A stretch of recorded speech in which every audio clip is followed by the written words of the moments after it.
시편 50편 14절. 네, 시작. 감사로 하나님께 제사를 드리며 지존하신 이에게 내 서원을 갚으며 환난 날에 나를 부르라. 내가 너를 건지리니 내가 나를 영화롭게 하리로다. 네, 23절 읽어보겠습니다. 감사로 제사를 드리는 자가 나를 영화롭게 하나니 그의 행위를 옳게 하는 자에게 내가 하나님의 구원을 보이리라. 아멘. 네, 우리 같이 또 인사를 나누겠습니다. 축복합니다. 기도해 주셔서 감사합니다. 네, 또 우리가 오늘 감사의 생활, 감사 생활 합시다. 네, 우리 인사를 나는 오늘까지 우리는 이렇게 너무 잘 안 돼서 여러분은 잘 되나 뭐 제가 잘 안 돼가지고 3주째 이렇게 감사에 대한 말씀으로 우리가 은혜를 받고 이 성경에는 정말 감사에 대한 말씀이 너무 많이 있죠. 오늘 또 시편 50편을 통하여 우리가 왜 감사하며 살아야 되는가, 또 어떻게 감사하며 사는 자에게 하나님이 무엇을 이루어 주시는가, 네, 그런 말씀을 가지고 우리 나눠보겠습니다. 예, 제목 감사로 예배드리는, 감사로 제사가 예배죠. 예배. 구약시대에는 제사를 드렸습니다. 정말 지금도 정말 구약시대처럼 정말 제사를 드리러 올 때마다 잘못한 죄들이 엄청 많이 있죠. 그럴 때마다 짐승을 잡는다면 어떻게 하시겠습니까? 절대 죄를 안 지려고 얼마나 몸부림을 치겠습니까? 실제로 이스라엘은 유대인들이 그렇게 절기가 있고 6월절 양 잡는 날이 실제로 있습니다. 그래서 성지순례 그 기간에 가면 실제로 그 유대인 랍비들이 이렇게 장소를 마련해 놓고 실제로 양을 잡아 칼 이렇게 찔러가지고 한 방에 심장을 찔러가지고 잡는데 하얀 가운들을 입고 한다는데 피가 막 다 튀죠. 얼굴에 튀고 어디로 튀고 다 튀고. 그런데 제가 레위기 강의를 들어보니까 정말 그렇고, 저희는 그때 안 가서 잘 모르겠는데, 그러면 막 발버둥을 치잖아요. 양이. 그렇죠? 양이 때로는 소가 막 발버둥을 치면 잘못 찔른다는 거야. 심장을 한 방에 찔러야 되는데 잘못 찌르는데, 어떤 때는 막 정말 끔찍하죠. 막 눈을 찔리기도 하는데 얘가 막 움직여가지고, 그러면 이 사람들이 이걸 다 보고 있는 거야. 우리가 지은 죄를, 무슨 죄? 하나님을 믿지 않고 예수님을 믿지 않고 말씀대로, 구약시대 사람들 어떻게 살아? 말씀대로 살아야 되죠. 율법. 지금 우리가 그렇게 살으라고 하면 정말 하루 몇 시간이나 살겠어요. 몇 시간. 율법 하나님 말씀대로 오전만 살아봐라. 그러면 정말 살겠어요? 거룩하게 말도, 눈에 보는 것도, 행동도 그렇게 하지 않고 진짜 예수 믿을 사람이 없을 것 같아요. 없을 것 같아요. 그래서 이렇게 죄를 양에게 전가하잖아요. 내가 죽어야 되는데 하나님 말씀 지키지 않으면 내가 죽음이잖아. 죽음. 죄의 삭은 사망. 예, 사망인데 내가 죽어야 될 것을 이 양에게, 짐승에게 대신, 진짜는 잘못됐으면 이 양에게 대신 전가합니다. 그래서 양이 죽는 것은 내가 죽는 거란 말이에요. 내가 죽는 거. 근데 그런 제사 의식을 한 달에 한 번만 한다 할지라도, 그렇죠? 한 달에 한 번. 정말 돈이 없으면 비둘기라도 비둘기라도 죽이는 것도 쉽지 않죠. 저는 닭을 잡아봤어요. 닭을. 우리 올케 언니가 시집을 20살에 왔는데 닭을 못 잡아가지고 저희가 그때 제사를 지냈단 말이에요. 회개합니다. 오늘도 또 회개합니다. 몰라서 그랬사오니. 그러면 저하고 언니하고 닭을 잡는 거예요. 닭 잡아보신 분.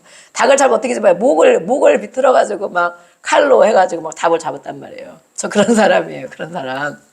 그래서 오늘 오징어 막 제가 썰었는데 전도사님이 저렇게 센 거 물컹물컹하고 못 쓴다 그런 것 같아요. 제가 아침에 막 썰어놨거든. 이건 아무것도 아니지. 그런데 어쨌든 간에 이렇게 그거 하나 잡는 것도 정말 끔찍하죠. 지금도 잡으라면 아마 지금 말하면 그때는 해야 되는 줄 알고 했는데 못할 것 같아요. 근데 이렇게 한 달에 한 번씩 양을 잡아라 그러면 절대 죄를 안 지려고 하나님 말씀을 어떻게든 지키려고 얼마나 애를 쓰며 우리가 살겠어요. 그런데 지금은 완전 자유를 주셔서 하나님이 눈에 보이지 않고 예배 드리는데도 그냥 덜렁덜렁 오죠. 하루 일주일 내내 내 마음대로 살다가 어제 밤까지도 내 마음대로 하고 싶은 거 다 하다가 그냥 시간 다 돼서 또 시간이, 저는 오늘 찬양을 그래서 제가 막 더 했습니다. 저는 여러분들이 이렇게 그런 힘들고 피곤하고 어렵겠지만 주일을 정말 하나님 앞에 예배하는 마음으로, 이렇게 정말 드리는 마음으로 네, 가능한 그거 보세요. 저렇게 해야 된다고 하잖아요.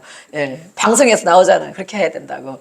최소 10분 전에라도 정말 우리는 30분 전에 찬양합니다. 30분 전에. 그래서 찬양을 드리고 마음에 이렇게 드리는 마음으로 그렇게 했으면 좋겠다. 오늘은 기도를 해야 되겠다. 제가 이제 얘기해놨으니까 또 기도를 하겠습니다. 그래서 오늘 이렇게 하나님께 예배하는데 제사는 예배를 하고 하나님께 감사하는 마음으로 왜 감사를 해야 되느냐. 오늘의 시는 시편 50편에 시면 이렇게 보니까 아삽의 시라고 되어 있습니다. 아삽은 어떤 사람인가 보니까 네, 다윗 시대의 성가 대장 이럴 것이다. 성가 대장. 그래서 찬양을 하는 사람이었죠. 근데 그 자손들이 아삽이 한 것을 이렇게 조상이 한 것을 기록해서 오늘 시편에 이렇게 기록을 했습니다. 보관해서. 이때에는 포로기 전후 하나님 앞에 하다 하나님께서 안 돼서 나라가 나눠질 것이다. 그래도 말을 안 들어. 나라가 너희가 포로로 팔려갈 것이다. 그래서 정말 팔려갔잖아요. 포로로 갔잖아요. 다. 그래서 70년을 있을 것이다. 그랬잖아요. 그래서 이렇게 포로기 전후에 써졌던 이렇게 불렸던 이런 곡인데 성전 예배가 외식하는 종교 의식처럼 됐을 때 여러분은 그런 사람이 없을까 모르겠어요. 성전 예배 하나님께 드리는 매주 드리는 예배가 형식화된 예배 그런 사람들 네, 그런 사람들에 대해서 하신 말씀이에요. 네, 나에게도 혹시 그런 마음이 있지 않은가. 저도 저녁마다 기도회를 오고 그러는데 어떤 때는 저도 오기 힘들 때가 있죠. 그래서 올다가 기도회를 제가 보니까 딱 2년 이상 했더라고요. 2년 이상. 저는 1년 했나 그랬더니 보니까 제가 6월달 2020년 6월달부터 했더라고요. 그래서 벌써 기도회를 2년이나 했네. 진짜 오래 했다. 그러면서 저도 막 어떤 때는 저녁에 집에서 이렇게 뒹굴뒹굴하고 아니면 준비할 게 많잖아요. 책도 정말 저는 책을 정말 많이 보고 싶은데 진짜 책 볼 시간이 너무 없거든요. 그래서 눈도 피곤하고 근데 책을 보고 연구 이렇게 했으면 좋겠다. 근데 저녁마다 이렇게 와야 되니까 오면서 어떤 데는 그런 꾀가 나니 이걸 저녁마다 이렇게 와야 됩니까? 일주일에 한 2번만 할까요? 막 그런 마음이 제가 드는 거예요. 그런데 집에 있는 게 좋으냐 성전에 가서 찬양하고 기도하는 게 좋으냐 이런 마음이 저에게 오는 거예요. 제가 그전에 항상 성전에 있는 게 좋다고 늘 고백했단 말이에요. 종일 있는 게 좋습니다. 종일 찬양하려도 저는 정말 다른 거는 목사가 왜 됐는가 정말 어렵거든요. 오늘은 제가 밥 준비를 점심 준비를 막 하면서 딴 때는 막 점심 준비하다가 할 게 많고 막 그러는데 힘들거리면 아버지 이것도 제가 해야 되는데 정말 일꾼을 보내주세요. 막 기도하다가 정말 할 게 너무 많네요. 막 그러면 힘들면 이제 마음이 분주하면 이 예배에 전하는 말씀에 지장이 있을 것 같잖아요. 또 준비하고 오늘 아침까지도 또 주시는 마음을 또 기록하는데 막 와서 다른 걸 하다 보면 정말 여름 이것까지 해야 되나 그러면 전도사님도 하는데 나도 더 해야 되지 이렇게 막 하는데 오늘은 이렇게 하다가 보니까 감사한 마음이 드는 거예요. 감사한 마음. 그래서 이 기도하는 것도 마찬가지고 너가 교회에서 이렇게 있는 거 그렇게 좋아하는다며 집에 있는 게 좋으냐 하나님 전에 가는 게 좋으냐 이런 마음을 주시더라고요. 정말 하나님 전에 있는 게 너무 좋죠. 여러분들 집에 있는 게 너무 좋으시죠. 네, 편안하고 따뜻하고 내 마음대로.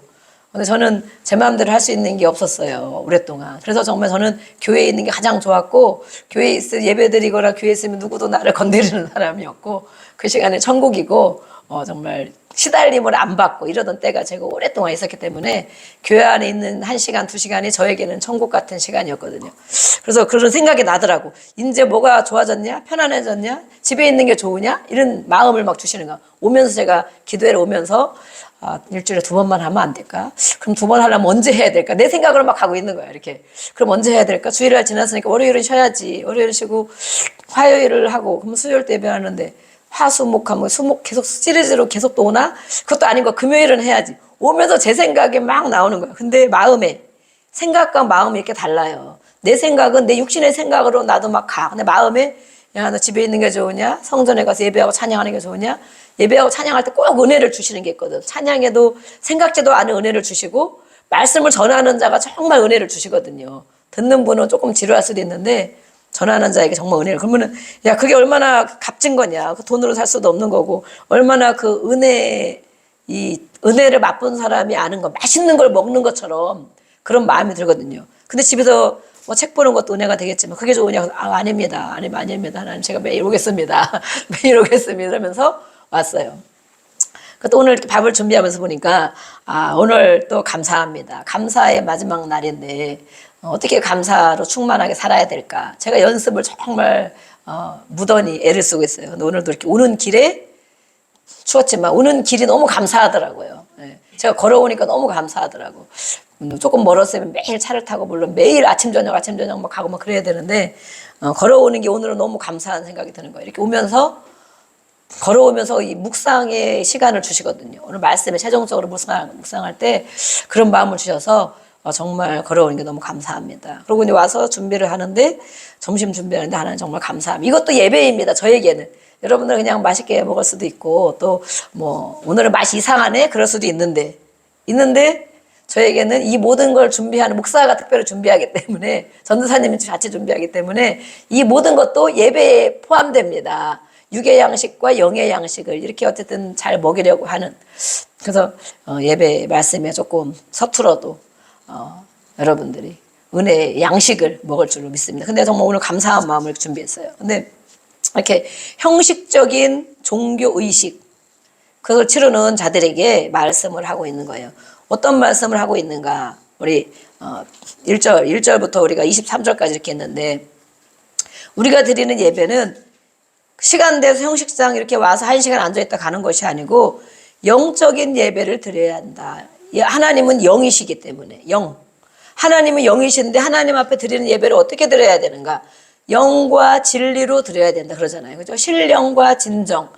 하나님의 성령 안에서 진심으로 진리로 예배하는 것. 그게 우리 예배거든요. 예배 시간만이 아니고 또 예배에 자는 그런 삶으로 교회 안에서 1시간 예배가 아니고 흩어져서 우리가 가정생활, 직장생활, 삶의 터전 가운데 생활할 때 그런 마음으로 하나님 앞에 살아가는 걸 예배라고 하잖아요. 예배. 그래서 예배 생활을 해야 된다. 교회는 그렇게 우리가 거룩한 성도들 그렇게 한 사람 한 사람 예배자들이 모여서 같이 하나님께 영광을 올려드리고 선포되는 말씀을 듣고 그렇게 하는 것이죠. 그래서 우리가 예배자의 삶이 무엇인가 오늘은 이것을 마음에 품고 계셨으면 좋겠어요. 그래서 이렇게 1시간 와서 형식적인 이것을 다 하고 의무를 다했다고 생각하는 그런 사람들에게 이 종교적인 의미와 생활을 분리해서 늘 살았던 사람들이 있었거든요. 그것이 바로 바리새인들이라고 하는 사람들이에요. 성경을 가리키는 사람들, 성경을 알고 있는 사람들, 성경 말씀을 오랫동안 알고 있던 그런 사람들이 예배를 드린다고 하는데 형식적으로 이런 제사를 그때 우리가 지금 이렇게 예배를 드리고 있는데 만약에 구약에 그렇게 제사 아까 말한 것처럼 양을 잡는다면 정말 너무너무 끔찍하잖아요. 근데 그분들은 그것이 또 형식화가 돼 있던 거지. 그렇게 늘 했으니까. 그래서 이것이 정말 어려운 거예요. 또 이렇게 무던히 늘 하는 습관이 이렇게 무서운 거예요. 그래서 이 사람들에게 그런 의미와 또 생활하는 것은 외식을 많이 했단 말이에요. 누가 볼 때는 그렇게 막 하는 척하고 안 보면 자기 맘대로 하고 그런 것이 형식화된 이 사람들에게 예배하는 것과 생활하는 것이 이렇게 분리되어야 되느냐 말하는 거예요. 예배와 생활이 분리되어야 되느냐. 예, 어떻게 생각하십니까? 하나님을 자녀, 예배드리는 예배자의 삶이 생활하는 거는 내 맘대로 안 보니까 하나님 안 보이니까 말씀도 당장 안 하니까 맘대로 살고 하나님 앞에 교회 와서 예배 드릴 때는 좀 이렇게 있어 보이고 거룩해 보이고 또 말도 조심하고 욕 막 안 하고 네, 교회 와서 아이들은 막 욕을 하지만 네. 그렇게 분리돼서 사는 것이 잘하는 것이냐라고 묻는 거예요. 성전에서 경건한 척하는 사람들에게 오늘 이렇게 말을 하고죠. 그럼 하나님 중심의 삶은 그럼 무엇이냐? 하나님이 받으실 만한 예배는 무엇이냐? 그래서 오늘 1절에도 말씀하고 있어요. 전능하시니 여호와. 반복해서 전능하신 분이 하나님이죠. 그분이 여호와. 그분이 온 세상을 부르셨대요. 우리를. 모든 세상을 부르셨다는 것은 하나님 손에 다 있다는 거예요. 이것은 바로 또 뭘 얘기하냐면 하나님의 주권 하에 있다. 하나님의 모든 심판, 오늘은 심판을 특별히 말하고 있어요. 감사의 예배를 드리라고 하는데 왜 심판을 말하고 있을까? 심판, 모든 것이 하나님의 영역이라는 거. 하나님의 손에 있기 때문에 하나님 때로는 모든 것을 심판할 수 있는 주권자이다라고 말하고 있는 거예요. 오늘이 감사의 시인 것 같지만 역설이 들어있어요. 그럼 감사하지 않는 너희들 어떻게 살고 있는지 알고 있니? 내가 한번 말해볼까? 그러는 거예요. 하나님 우리의 모든 삶을 아시고 보시는데 정말 좋은 것만 우리가 할 때는 좋은 것만 하나님 보셨으면 좋겠지. 예배하는 거, 청소하는 거 이런 거 정말 보시고 야 정말 너 잘한다. 야 정말 너는 정말 하나님이 복을 주실 거야. 건강을 해보시고 이렇게만 했으면 좋겠는데 우리가 죄를 짓고 하나님이 안 좋아하는 일을 할 때 그런 걸 안 보셨으면 좋겠더라고. 저도 그럴 때가 있어요. 그러면 근데 제가 이렇게 신앙생활을 해보니까 하나님이 다 보신다는 것을 많이 인정하게 됐어요. 그래서 왜냐면 너가 기도하는 거 다 보고 있다. 매일마다 기도하고 또 어쨌든 이렇게 살으려고 애쓰고 영혼을 위해서 기도하고 어쨌든 한 영혼을 세우려고 애쓰고 이런 걸 하나님 보신다는데 그럼 하나님이 정말 그것만 보실까? 아니잖아요. 내가 생활하는 하나님이 안 좋아하는 것, 어두운 면 그런 것도 분명히 다 보실 것이 아니에요. 그래서 우리가 아이들도 칭찬을 해주지만 좋은 것만 칭찬을 해주고 물론 안 좋은 거는 책망도 하고 그러지만 이 하나님 앞에는 우리가 사람이 육신에 보는 것 이상으로 하나님이 다 알고 계시는 거예요. 근데 그런 책망을 안 하고 무던하게 오래 참아주시는 거더라고요. 알고 보니까. 우리가 하나님을 오해했는데 다 당장 막 벼락을 때리지 않아서 오해했는데 하나님이 이런 것도 보신다면 저런 것도 보시거든요. 우리가 하나님 앞에 정말 쓸 거 안 쓰고 정말 귀한 헌금을 감사함으로 드리는 것도 보시지만 그 이외에 하나님이 안 좋아하는 것도 분명히 보신다. 어느 때부터 그런 것이 제가 느껴지더라고. 그전에는 좋은 것만 보시고 하나님 이렇게 하면 축복을 주시겠지. 이렇게 매일 기도하니까 뭘 해주시겠지. 이렇게 또 정말 혀를 깨물면서 할 말을 안 하고 참고 기도하니까 하나님이 해주시겠지. 늘 그런 것만 제가 정말 생각을 많이 했었거든요. 근데 이 한쪽 면, 또 다른 인간적인 면, 하나님이 안 좋아하는 면이 저에게 언제부터 들어오더라고. 그럼 그걸 가지고 제가 막 회개를 막 싹싹 빌죠. 나는 진짜 잘못했습니다. 다시는 안 그러겠습니다. 또 죄를 또 짓고 또 넘어지죠. 또 넘어지는데 물론 이렇게 해서 하나님이 이것도 보시는구나. 이것을 알게 됐어요. 오늘 이렇게 말씀하는 거래요. 하나님께서 우리 하나님이서 잠잠하지 아니하시니 이제는 잠잠하지 않고 너희를 심판하겠다는 거죠. 왜냐면 이 포로이 이때 지어진 거니까 이제는 참고 또 참고 오래 참아주시고 깨달을 때까지 참아주시려고 했는데 이제는 잠잠하지 않고 하나님이 심판이 있다. 어떻게 심판하시느냐? 3절에 보니까 불과 광풍. 네. 하나님이 하시는 것 때로는 불처럼 때로는 광풍처럼 큰 우리가 불, 지진, 아니면 이런 것들이 많이 있잖아요. 막 이렇게 벼락도 있죠. 하늘에서 불 떨어지는 벼락 이런 거 있잖아요. 근데 어쨌든 이렇게 하나님은 이런 하나님이라는 거예요. 내가 잠잠하기 때문에 다 부르고 하나님의 빛을 비춰주고 하니까 그런 하나님인 줄만 알고 있는데 사실은 하나님은 이렇게 심판할 수 있다라고 말씀하고 있어요.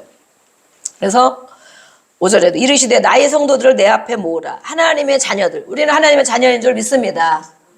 오늘 예배하는 자는 분명히 예배하지 않는 사람이 얼마나 많습니까? 이 지역에도. 그런데 그만한 사람 가운데 우리를 부르시고 택하시고 예배자로 인도하신 것은 하나님의 성도들을 내 앞에 모으라. 우리가 왔습니다. 그들은 제사로 예배로 나의 언약한 이들이다. 예배, 우리 하나님은 약속의 하나님이죠. 내가 너에게 이렇게 하겠다. 너는 이렇게 예배해라. 이 약속, 우리가 하나님과 약속된 것이 있습니까? 말씀으로 다 주셨어요.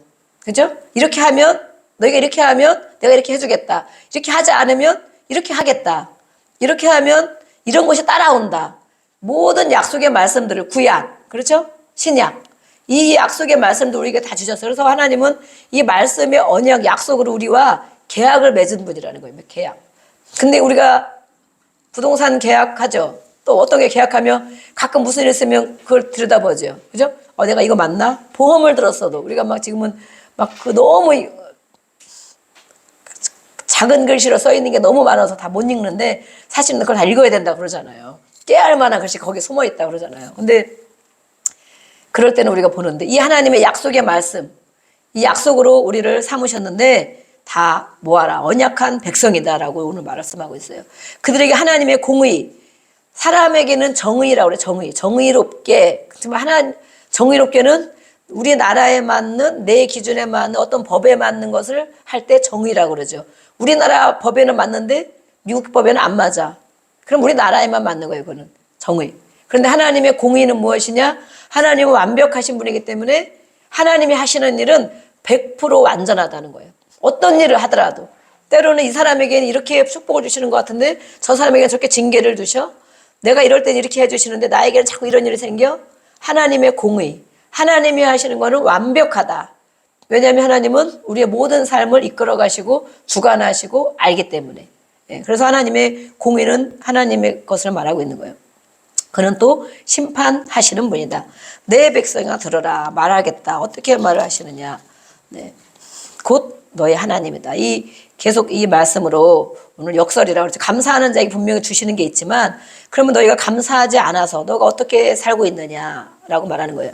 내가 내 재물 때문에 너를 책망하지 않으리니 너가 재물을 이렇게 양을 잡고 소를 잡고 그렇게 안 쓰고 안 먹고 열심히 드리는데 내가 그 드리는 재물 때문에 너를 책망할 것이 아니고 내 번제가 항상 내 앞에 있다. 너가 늘 드린다. 이렇게 헌신도 드리고 재물도 드리고 드리지만 수소나 순염소를 다 드리지만 그걸 하나님이 말씀하는 거예요. 9절, 10절, 11절 막 말씀하고 있어요. 내가 네 집에서 순염소나 이것을 내가 가져가지 않겠다. 가져가는 분이 아니다. 또 가축 모든 것도 다 내 것이다. 짐승도 산의 새들도 또 들의 짐승도 다 내 것이다. 그러면서 12절에도 내가 가령 주려도 하나님이 굶어 죽을 지경이 되어도 하나님이 이런 말 하는 게 너무 웃기죠. 오늘 알고 보면 참 재미있는 하나님이에요. 하나님이 말씀을 인간처럼 말을 해. 인간이 알아듣도록. 부모가 자식에게 생각할 수도 있어요. 정말 완벽한 부모, 완전하신 분, 이 자식에 대해서 또 참고 했던 그 부모가 있다면 근데 그 부분은 우리는 완벽하지 않죠. 우리가 생각하는 것은 잘못된 것도 많이 있어요. 그렇지만 하나님은 완벽하신 그 하나님이 너에게 있는 것을 내가 뺏으려고 그렇게 하는 줄 아느냐? 너가 가진 돈 얼마를, 너가 가진 얼마의 건강을, 너가 가진 얼마의 시간을 내가 뺏으려고 하는 줄 아느냐? 다 내 거야. 다 하나님 거야. 그런데 내가 설령 굶어 죽을 만한 거지 하나님이 거지 같더라. 거지. 굶어 죽을 만한 일이 있어도 네 것을 그걸 뺐느냐? 네 작은 그 돈을 내가 뺐느냐? 네 염소를 뺐고 양을 뺐고 새를 뺐고 그것을 내가 뺏어가려고 하는 줄 아느냐? 그렇게 말하는 거예요. 너희가 나를 그렇게 하는 그런 하나님으로 알고 있다. 하나님은 내 걸 뺏어가네. 이렇게 다 주셨으면 내가 이렇게 귀한 걸 드렸으면 우리를 다 해주셔야지. 왜 나를 힘들게 하는 거야? 왜 이걸 안 들어주시는 거야? 그렇게 한다는 거예요. 네. 그런 일이 여러분 가운데 혹시라도 있지 않겠습니까? 그러면서 내가 수소의 고기를 먹으면 염소의 피를 마시겠느냐? 그러면서 14절부터 이렇게 말하고 있어요. 그런 하나님이 네가 알고 있는 그런 하나님이 아니다. 뺏어가는 하나님이 아니다. 달라고 거짓마냥 쫄르는 그 하나님이 아니라는 거예요. 그럼 어떤 하나님이냐? 그런데 14절에 감사로 하나님께 제사를 드리며 지존하신 하나님께 내 서원을 갚으며 감사로 하나님을 예배하는 삶이 돼야 되는데 그렇지 않다는 것이죠. 그런 사람에게는 어떻게 하느냐? 환난 날에 나를 부르라. 어려운 일을 겪었느냐? 나를 부르라. 하나님 앞에 나와라. 그러면 내가 너를 해결해 주시겠다. 그래서 결국 해결해 주신 것으로 인하여 하나님의 영화, 하나님께서 영광을 받으시겠다는 거예요. 그래서 악인들, 우리가 의인과 악인에 대한 말씀을 하고 있는데 우리 가인과 아벨의 예배를 볼 수가 있어요. 가인과 아벨이 똑같이 예배를 드렸잖아요. 아버지가 하는 모습을 늘 봤겠죠. 아담이 하는 모습을 보고 가인과 아벨이 예배를 똑같이 드렸는데 누구의 예배를 받으셨습니까? 누구의 예배를 받으셨을까요? 예배를 우리가 다 드리는데 누구 예배는 받고 누구 예배는 받지 않는다는 거예요. 네. 그래서 우리가 아까 제가 말씀한 것처럼 주의 날을 힘들고 피곤하고 어렵지만 토요일 날부터 준비해야 되죠. 일찍 자고 또 일찍 일어나서 준비하고 지금 우리가 교회 안에서 별로 할 거는 많이 없습니다. 그렇지만 또 이렇게 맡으신 분들 일찍 오셔서 교회도 둘러보고 또 미리 앉아서 기도도 하고 성도들에서 기도도 하고 예배를 해서 기도도 이렇게 하면 너무 좋겠죠. 찬양도 하고. 아벨과 가인이 예배를 드렸는데 하나님이 아벨의 예배는 받으시고 가인의 예배를 받지를 않으셨어요. 근데 물론 여러 가지 이유가 있다고 그러죠. 피에 대한 것도 있고 뭐 어떤 그런 것도 있지만 오늘의 이 예배를 생각해 보면 그러면 가인이 예배를 받지 않았어. 하나님이 받지 않은 것을 불응답했기 때문에 받지 않은 것을 알았어. 여러분이 내가 드리는 예배를 하나님이 받으시는구나. 그렇게 느끼세요? 오늘 내가 하나님께 이렇게 예배를 드렸는데 하나님 정말 은혜를 주시고 어떤 막 감동을 주시고 음성을 주시고 막 채워주시고 하나님 나 예배를 받으셨구나. 하나님 정말 감사합니다. 이런 감동이 매 예배 시간마다 있으십니까? 아니면 그냥 와서 빨리 안 끝나나? 오늘 늦게 시작했는데 벌써 12시가 다 돼가네? 어떻게 하시려고 그러나? 이렇게 생각하다가 아니면 졸다가 그냥 예배 드렸으니까 얼른 밥이나 먹고 가자 이렇게 생각하십니까? 어쨌든 이렇게 가인의 예배와 아벨의 예배를 창세기부터 말씀하고 있어요. 그런데 가인의 예배를 받지 않았으면 알았어요. 그 받지 않은 거. 맹숭맹숭하고 깨달음이 없고 하나님 앞에 내가 올려지는 것 같지 않고 하나님이 나에게 말씀하시는 것 같지 않고 그것이 예배를 받지 않은 결과예요. 결과. 네. 나타나는 결과. 그래서 집에 갈 때도 기분이 별로 안 좋고 가다 막 싸우고 집에 들어갔는데 막 큰 소리 나고 예배를 받지 않은 거예요. 하나님이.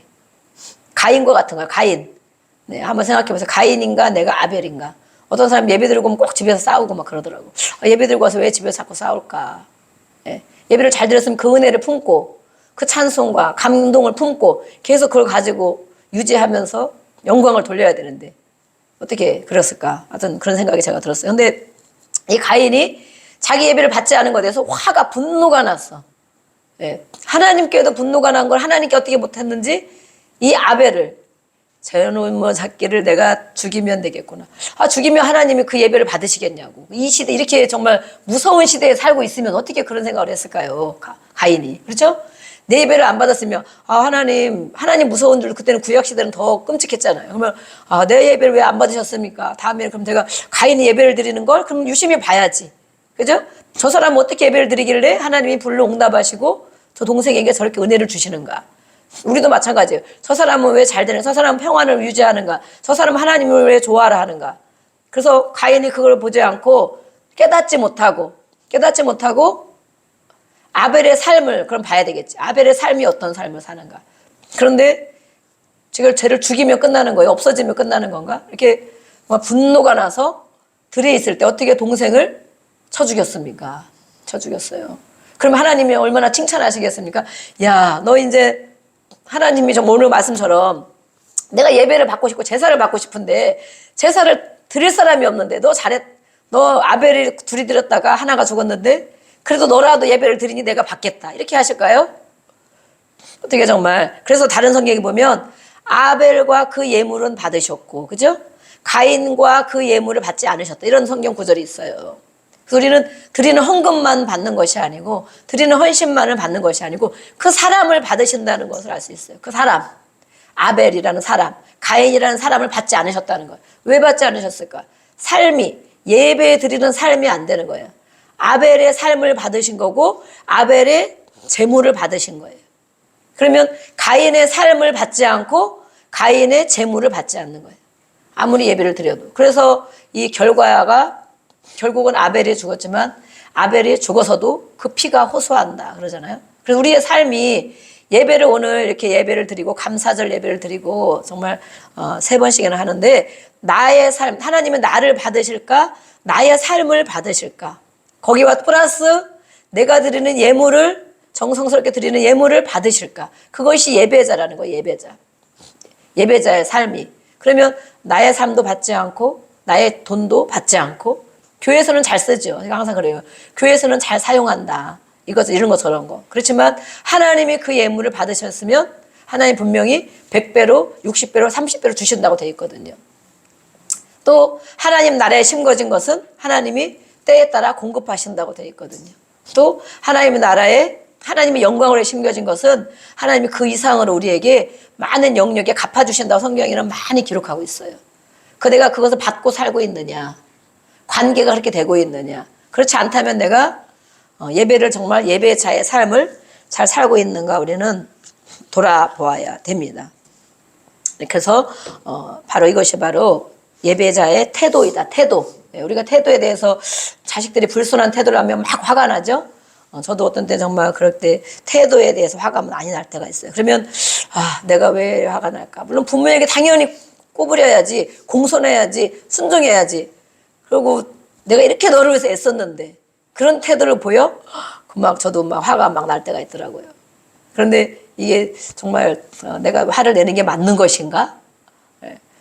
화를 내다가 절제의 은사를 주셔서 한마디만 하고 꼭 참아야지. 그리고 이제 하나님 앞에 일러야지. 이렇게 오고 그러지만 어쨌든 태도가 불순하면 우리는 확 분노가 많이 나. 왜냐면 내가 그만큼 했다고 생각하니까. 해줬다고 생각하니까. 그런데 이 예배자의 태도. 하나님 아버지는 어떻게 하셨는가, 우리를. 네. 우리를 어떻게 해주셨는가.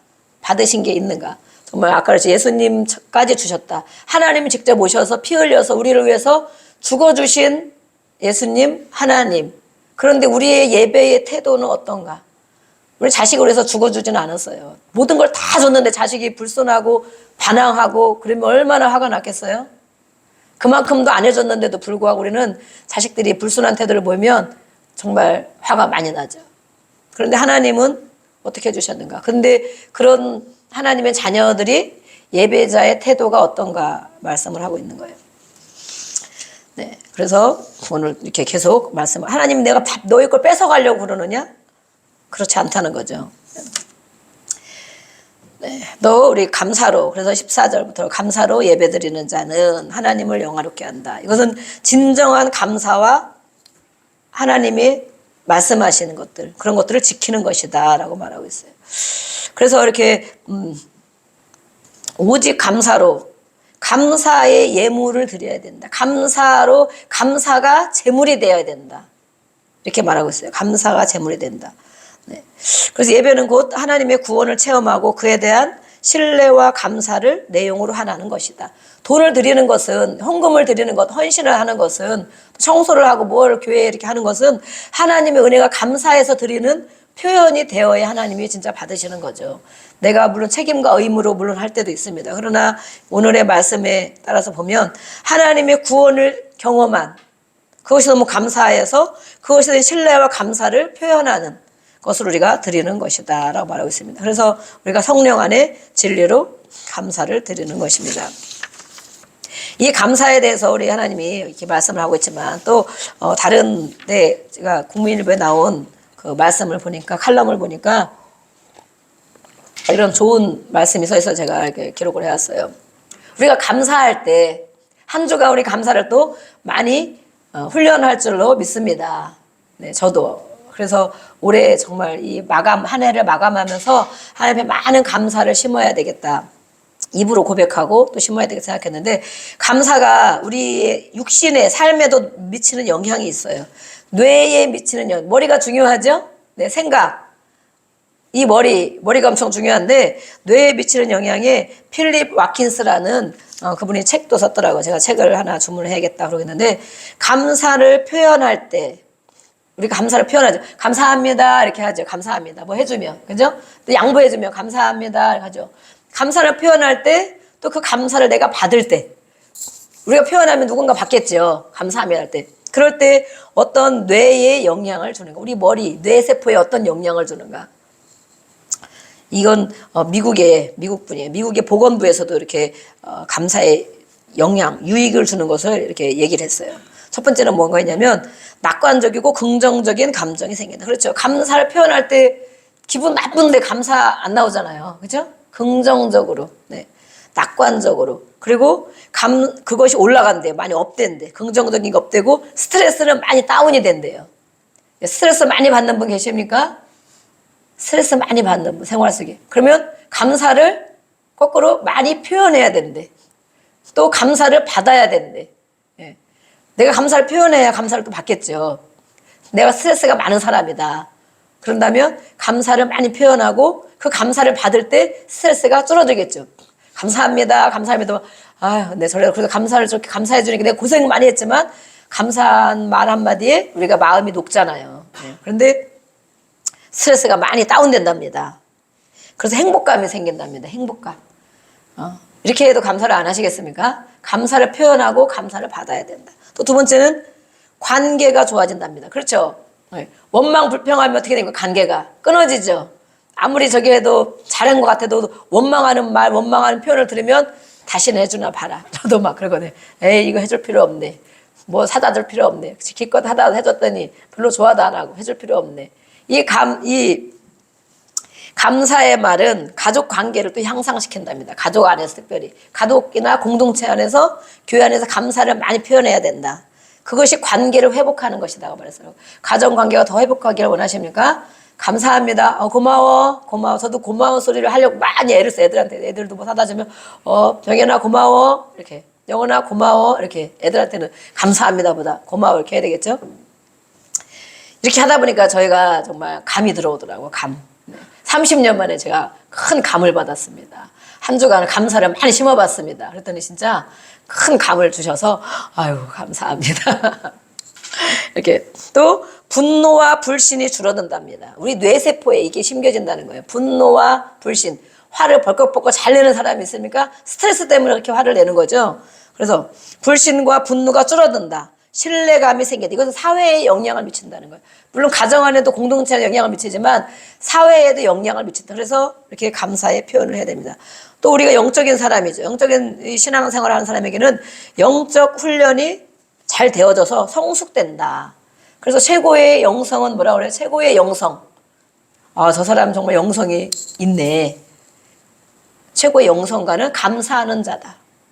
감사를 얼마나 많이 하나님께도 감사, 오늘 말씀했죠. 하나님께도 감사 표현, 사람에게도 감사를 많이 하는 사람이 최고의 영성, 성숙된 감사다. 그래서 우리는 이렇게 감사로 연습해야 되는데 아주 우리 생활의 달인을 보면 얼마나 연습을 많이 하는 줄 알 수 있죠. 생활의 달인. 눈 감고도 하잖아요. 지난번에 박스인가 막 뭐를 던지는 사람이 있는데 높은 데도 착착착 던지는데 보니까 얼마나 많이 했는지 정말 한치 오차 없이 높은 층까지 이 박스를 막 던지는 것을 무너지지 않게 던지더라고. 얼마나 연습을 많이 해. 생활의 달인. 우리는 감사의 달인이 되어야 될 줄 믿습니다. 아멘. 네, 아멘. 감사의 달인 되려면 연습을 얼마나 많이 해야 될까요? 얼마나 많이 해야 될까요? 하루에 몇 시간 해야 될까요? 보통 통계적으로 생활의 달인들이 하는 거 보면 꼬박 다른 거 안 하고도 그 시간을 이렇게 모아보면 한 3시간 반, 뭐 몇 시간씩 꼬박 그걸 매일매일 할 때 달인이 된다고 그래요. 그러면 우리는 감사를 하루에 3시간씩 심어야 될까요? 여기서 말하고 있는 거는 최소 하루에 10분이라도 심어라. 10분. 감사합니다. 하면 몇 분 걸려요? 5초밖에 안 걸리죠. 5초. 그런데 그것을 10분간 하루에 하려면 몇 번 해야 될까? 계산해보세요. 10분간. 10분간 감사를 표현하고 감사를 받고 하려면 얼마큼 해야 될까? 그럼 하루에 10분만 하면 된대. 10분. 할 수 있죠? 네. 하루에 10분간 감사합니다. 고마워. 감사합니다. 애들한테 고마워. 이렇게 하면 우리가 감사의 달인이 된다는 것입니다. 그래서 우리가 스트레스가 줄고, 또는 이거 인간적으로 있지만 영성적으로도 이렇게 뛰어난 영성이 된다. 네. 또 우리가 말씀에 계속 이렇게 악인에 대한 말씀이 16절부터 이렇게 있어요. 악인에 대한 말씀. 내가 하나님의 교훈을 미워하고 내 말을 내 뒤로 던져버리고 말 같지 않게 된다는 거예요. 또, 네. 도둑. 이 하나님을 모르는 이런 정말 도둑은 뭘 도둑이라고 그럽니까? 악한 역사하는 사람 도둑이라고 그러죠. 도둑이 온 자는 그러잖아요. 도둑 또 간음하는 자 이런 자들과 같이 어울리고 다닌다. 악한 자들과 같이 어울리고 다니면서 하나님은 말씀은 버려버리고 뒤로 버려버리고 또 그 하나님의 말씀을 미워한다. 오히려 그 악한 이런데도 내가 너희를 언제까지 참고만 있어야 되겠느냐. 내가 너희들이 드리는 재물을 내가 기쁨과 감사로 받겠느냐 이렇게 하는 말씀이에요. 앉아서 또 이렇게 비판을 하고 비방을 하고 형제들을 비방한다 그렇죠? 내가 이 일을 행하여도 21절에 이런 일을 얼마나 끊임없이 이스라엘 백성에게 물론 하는 말이죠. 이스라엘 백성 또 이스라엘 지도자들 우리에게는 하나님의 백성 또 하나님의 지도자들에게 또 말하는 거예요. 내가 이 일을 행하여도 내가 잠잠하였더니 자꾸 선지자를 보내고 말씀을 보내고 가르침을 받게 하고 어떤 환경 가운데 우리를 두셨어요. 이렇게 하면 얘가 감사할까? 이렇게 하면 이 사람이 훈련을 받을까? 이렇게 어려운 일이 있으면 하나님을 찾을까? 이렇게 괴로우면 부르짖을까? 하나님의 뜻을 알고 돌이킬까? 이렇게 했단 말이에요. 그런데 내가 잠잠하였더니 내가 나를 너와 같은 줄로 생각하였도다. 하나님을 우리 수준에서 평가한다는 거야. 하나님이 이러시겠지. 하나님도 아마 이거 모른 척 해주실 거야. 이렇게 좋은 것만 생각하시겠지. 이렇게. 그러나 내가 너를 책망하여 내 죄를 내 눈앞에 낱낱이 드러내리라. 언젠가 우리가 죄가 하나님 앞에 낱낱이 드러나는 날이 온다는 거예요. 이것이 바로 심판이라는 거예요. 심판. 근데 우리가 이 땅에서 회개는 그래서 우리가 빨리빨리 회개를 매일매일 해야 되는 것이 이것을 가지고 우리가 지옥에 간다면은 하나님 아무 상을 못 받는다면 그때는 이제 할 수가 없는 거예요. 회개는 이 땅에 살 동안 회개하는 것이다 그러잖아요. 이 땅에 살 동안 회개할 기회가 있는 것이다. 그러니까 때로는 우리가 어떤 일이 안 되고 힘들 때도, 때로는 몸이 아플 때도, 때로는 어떤 일이 생겼어도, 물론 하나님이 그걸 통해서 다 죄 가운데 있기 때문에 그런 일이 일어나는 거 아니지만, 하나님 어떤 뜻을 위해서 아니면 어떤 또 계획을 위해서 하실 수도 있지만, 때로는 우리는 항상 기도할 때 회개거리가 없는가 먼저 찾는 것도 중요하다고 말씀들을 많이 하십니다. 내가 어디가 아프다, 뭐가 일이 안 된다, 누가 속을 새긴다, 뭐가 꼬인다, 내가 하나님 앞에 회개할 거리가 없는가? 물론 당연히 구할 게 많이 있죠. 그렇지만 하나님 봤을 때는 나를 돌아보는 것, 내가 뭐 회개할 일이 없는가? 그랬을 때 정말 그것만으로도 해결되는 것이 많답니다. 한번 경험해 보시기 바랍니다. 회개했는데도 병이 치유되는 일이 많답니다. 회개했는데도 어떤 꼬인 문제가 해결되는 일이 많답니다. 막 구하지 않았는데도, 회개만 했는데도 그런 일이 임상실험에서 아주 많은 것들을 우리가 접할 수가 있어요. 그래서 내가 너를 책망해서 죄가 낱낱이 드러나는데, 이것이 우리가 빨리빨리 할수록 하나님이 주시는 것들을 공급받을 수가 있어요. 그런데 하나님을 잊어버린 너희여, 이제 생각해라. 여태까지 하나님을 잊어버리고 있었지, 하나님이 잃어버린 줄 몰랐지, 그렇다는 거예요. 내가 너희를 찢으리니, 이제 찢는 날도 온다. 이렇지 않으면 죄가 드러나도 안 돼? 그러면 찢어지는 날이 온다. 이거는 가장 큰 고통을 얘기하겠죠. 그래서 마지막 말씀을 하고 있는 거예요. 감사로 제사를 드리는 자가, 하나님이 하신 일이 무엇인 줄을 알면 감사할 수 있다는 거예요. 하나님이 하시는 일, 그것이 하나님을 영화롭게, 하나님께 영광을 올리는데, 그 행위를 옳게 하는 자에게 내가 하나님의 구원을 보이리라. 행위를, 하나님 앞에 행위를 옳게 하는 자, 하나님이 말씀하시는 것을 지키고 살아가는 자를 말하고 있겠죠. 그런 사람에게 하나님의 구원, 우리가 구원에 대해서 제가 말하고 있죠. 천국에 가는 것만이 구원이 아니고, 구출, 치료, 회복, 해결, 온전, 승리, 천국, 이것이 다 구원에 들어있다고. 그 감사로 예배를 드리는 자, 감사의 삶을 살아가는 자에게 하나님이 영화롭게, 하나님이 영광을 받으시고, 어떻게 우리에게 해주시느냐? 그 행위를 옳게 하는 하나님 앞에 살아가는 자에게 내가 하나님의 구원을 너희에게 보여주겠다, 이렇게 말씀하셨어요.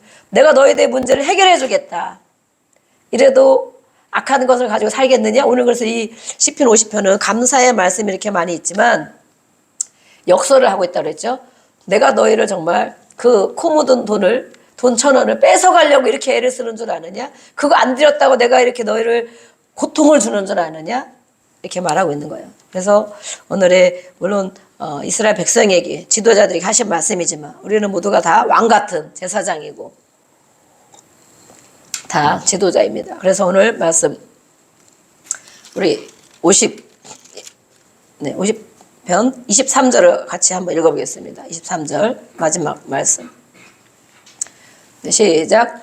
감사로 제사를 드리는 자가 나를 영화롭게 하나니 그의 행위를 옳게 하는 자에게 내가 하나님의 구원을 보이리라. 아멘. 그래서 우리는 하나님 앞에 이렇게 부르짖으라는 말씀도 아까 있었죠. 하나님 앞에, 환난 때는 하나님 앞에 나가야 돼요. 절실한 마음으로, 도움을 간절히 구하는 마음으로 나가야 되고, 모든 것이 하나님의 것인 것을 우리가 인정하고, 또 하나님 앞에 살아갈 때 하나님이 분명히 이렇게 다 모든 구원을 보여주겠다, 해결해 주시겠다고 말하고 있어요. 그래서 이거는 바로 하나님의 자녀에게 한 말씀이 있는데, 우리가 이 악한 습성을 갖고 있는 우리에게도 하나님이 결국에는 심판당한다. 실 심판하셨잖아요. 그래서 포로 생활했잖아요. 다 뺏겼죠. 나라를 뺏겼고 모든 자기 지역을 다 뺏겼고 정말 포로가 돼서 이방에 끌려가서 70년을 살게 됐잖아요. 이렇게 말씀했는데도 구약은 그거잖아요. 선지자를 보내고 이 말라기까지 우리가 지난번에 봤지만 계속 선지자를 보내면서 안 된다. 돌아와라. 마음이 돌아와라. 너의 삶을 돌이켜라. 이렇게 말하는 거거든요. 그래서 결국에는 하나님이 찢으리라 했으니까 정말 찢어졌잖아요.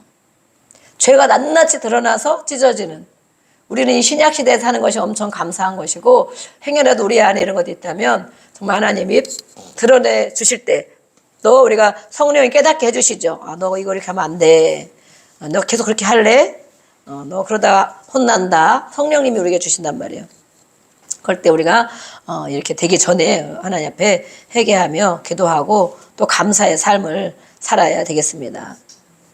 네, 오늘 우리가 감사 찬양 또 감사의 교동문을 했습니다. 근데 이렇게 하나님이 말씀하시는 것은 이 하나님의 모든 것이 하나님의 것이다 돼 있잖아요. 나를 영화롭게 하는 자에게 다 주겠다. 그럼 하나님이 큰 틀에서 우리가 하나님을 봐야 되는데 하나님은 우리를 올가매려고 하는 하나님이냐. 우리 지난번에 강의를 우리 장로님이 하시는데 구속, 그렇죠? 구속에 대한 말씀이 있었죠. 매이게 하는 것. 하나님이 나를 꼼짝 못하게 해서 매이게 하는 것은 과연 우리에게 좋은 일인가? 그런 매임이 아니죠. 주께 매인, 예수님께 매이고 하나님께 매인다는 것은 이 모든 영역 안에 우리에게 허락하고 자유를 주기 위한 매임인 거예요. 우리가 악한 사람이나 어떤 사단의 영역에 매이면 우리가 괴로움과 고통을 겪겠지만 하나님께 매이는 것은 바로 하나님이 모든 것이 하나님 영역 안에 있기 때문에 우리에게 이것을 누리게 하시기 위한 매임이 되는 거예요. 결국에는 우리에게 자유를 주시려고 하는 것입니다. 우리가 입으로만 하는 것이 아니고 이런 감사의 생활을 해야 되겠습니다. 미국의 감사절이 정말 우리가 이 추수감사절은 한 주간 막 감사 절기를 지내잖아요. 미국이 물론 큰 축복을 많이 받았죠. 지금 잘못하는 일들이 많이 있습니다. 잘못하는 일이 정말 하나님 보시기에 잘못하는 일이 정말 많이 있지만 어쨌든 미국이 가장 큰 강대국이 돼 있어요. 근데 이 사람들이 감사절이 이렇게 오랫동안 감사하는 것은 바로 청교도의 영향을 받았기 때문에 감사를 오랫동안 하는 것이다. 우리는 잠깐 그날 하루 주일날 감사절 하지만 우리는 그래도 3주씩이나 감사를 하고 있어요. 근데 이분들이 평소에는 헌금을 또 잘 안 한답니다. 교회를 잘 안 나오고 막 그래서. 근데 이 감사절기에는 우리가 추석 지내는 것처럼 모든 사람들이 하나님 앞에 나오고 감사절기를 크게 지킨대. 그런데 이 헌금을 엄청 많이 하는데 그 절기에는 어쨌든. 그래서 아마 미국의 교회들이 다른 때는 성도도 없고 막 노인만 있고 이러는데도 이렇게 큰 거액을 하기 때문에 이걸 가지고 운영하지 않겠나 이런 생각을 하는데 왜냐하면 본 바탕이 있기 때문에 하는 거예요. 본 바탕. 왜냐하면 조상 대대로 감사해서 한 해의 감사. 이렇게 하나님은 우리에게 구원해 주셨다. 우리 나라를 세워주셨다. 그렇죠? 우리의 백성들, 우리 조상들 이렇게 하나님 인도에 축복해 주셨다. 그래서 이 감사절을 가장 큰 절기로 미국에서 지키기 때문에 아마 잘못하는 것들 정말 이렇게 많이 있음에도 불구하고 하나님 언젠가 심판을 다 하시겠죠. 지금도 심판을 아마 하고 계시는 중일 수도 있어요. 그렇지만 감사는 이렇게 정말 크게 하고 있다는 것은 우리가 본받아야 될 것 같아요. 그래서 미국 사람들 잘하는 게 뭐예요? 땡큐 하잖아. 다. 그렇죠? 우리는 감사를 잘 표현 안 하잖아요. 조금만 줘도 땡큐 때 그 사람들 얼굴을 보세요. 막 원망과 불평이 가득 차면 어떻게 땡큐를 하겠어요. 그죠? 근데 얼굴 보면 이 사람들은 문화가 다르지만 우리나라 사람은 막 많이 굳어 있잖아. 굳어 있고 어디 가서 엘리베이터에서 인사하면 큰일 나잖아. 그죠? 가만히 있어야 되잖아. 그냥 같은 동네 살아도 막 가만히 있어야 되잖아. 절대 아는 사람에는 인사해도 안 되고. 근데 이런 사람들은 그냥 그게 문화가 그렇게 되었어요. 왜 그렇게 돼 있느냐? 감사의 삶이 습관이 조상 대대로 바탕에 이렇게 있어서 정말 이 감사 추수 절기를 크게 오랫동안 며칠씩, 5일씩, 일주일씩 이렇게 지키게 되고 또 정말 이 입으로도 그러는 게 배어 있다는 거예요. 그래서 우리가 감사합니다 표현을 많이 하고 감사를 듣고 이렇게 우리가 한 주간 또 충분하게 훈련을 많이 하는 저와 여러분이 되기를 원합니다. 아멘. 이 시간 우리가 같이 찬양 기도하겠습니다.